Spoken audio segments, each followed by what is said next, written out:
2025-26 పూర్తి స్థాయి బడ్జెట్లో మాట్లాడే అవకాశం ఇచ్చినందుకు ధన్యవాదాలు అధ్యక్ష. అధ్యక్ష, ఎలాంటి సవాళ్ళైనా ఎదుర్కొని అధిగమించే ఓర్పు నేర్పు ఉన్న వ్యక్తి నాయకులు చంద్రబాబు నాయుడు గారు.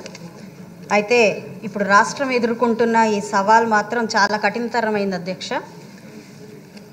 గత ప్రభుత్వ పాలన వైఫల్యం వలన రాష్ట్రంలో అన్ని వ్యవస్థలు నిర్వీర్యమై అప్పుల భారంతో రాష్ట్రం దాదాపుగా 1947 స్థాయి ఆర్థిక మరియు సామాజిక పరిస్థితుల్లోకి వెళ్ళిపోయింది అధ్యక్ష.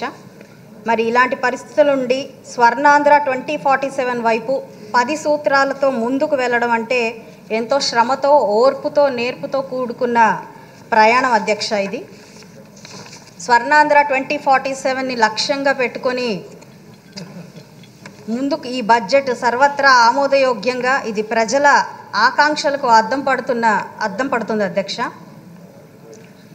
ప్రధానంగా విద్య, వైద్య, వ్యవసాయానికి పెద్దపీట వేస్తూ 31,805 కోట్లు పాఠశాల విద్యకు, 2,506 కోట్లు ఉన్నత విద్యకు కేటాయించడం భావితరాలకు బలం చేకూర్చేలాగా ఉంది అధ్యక్ష. 19,264 కోట్లు వైద్య, ఆరోగ్య, కుటుంబ సంక్షేమానికి ఇస్తూ 25 లక్షల వరకు ఆరోగ్య బీమా ప్రతి కుటుంబానికి ఇచ్చేందుకు ప్రణాళిక చేపట్టడం నిజమైన పరిపాలన దక్షతకు నిదర్శనంగా ఇది కనిపిస్తుంది అధ్యక్ష. గత ప్రభుత్వ దాష్టికానికి కష్ట నష్టాలకు గురైన బీసీల సంక్షేమం కోసం భారీ నిధులు 47,456 కోట్లను కేటాయించడం ప్రభుత్వానికి బీసీల పట్ల ఉన్న బాధ్యతలను ప్రతిబింబించేలాగా ఉంది అధ్యక్ష.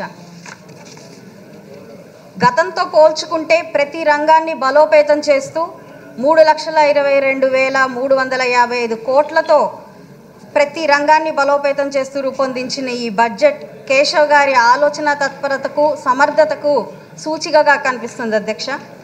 అధ్యక్ష, కేశవ్ గారు ఒక మాట అన్నారు అధ్యక్ష, మనసు ఎంతో బాధగా అనిపించింది అధ్యక్ష. పెట్టుబడిదారులు, కాంట్రాక్టర్లు గత పాలనా వైఖరి వలన మన రాష్ట్రాన్ని బ్లాక్ లిస్ట్లో పెట్టాము అని అన్నారు అధ్యక్ష. ఇది ముమ్మాటికి నిజం అధ్యక్ష. మా కార్పొరేషన్ స్థాయిలోనే ఏ చిన్న పని చేయడానికి కూడా కాంట్రాక్టర్లు ముందుకు రాని పరిస్థితి అధ్యక్ష. గతంలో చేసిన పనులకు గత ప్రభుత్వం బిల్లులు చెల్లించినందువల్లనే ఏ చిన్న పనికి కూడా వారు ముందుకు రాని పరిస్థితి కార్పొరేషన్ స్థాయిలో నెలకొన్నది అధ్యక్ష. ఈరోజు మరి మున్సిపాలిటీల బిల్లు వారే చెల్లించే ఒక అధికారాన్ని ఈరోజు వికేంద్రీకృత విధానం ద్వారా అందించడం నిజంగా ప్రభుత్వం యొక్క నిబద్ధతకు నిదర్శనంగా కనిపిస్తుంది అధ్యక్ష.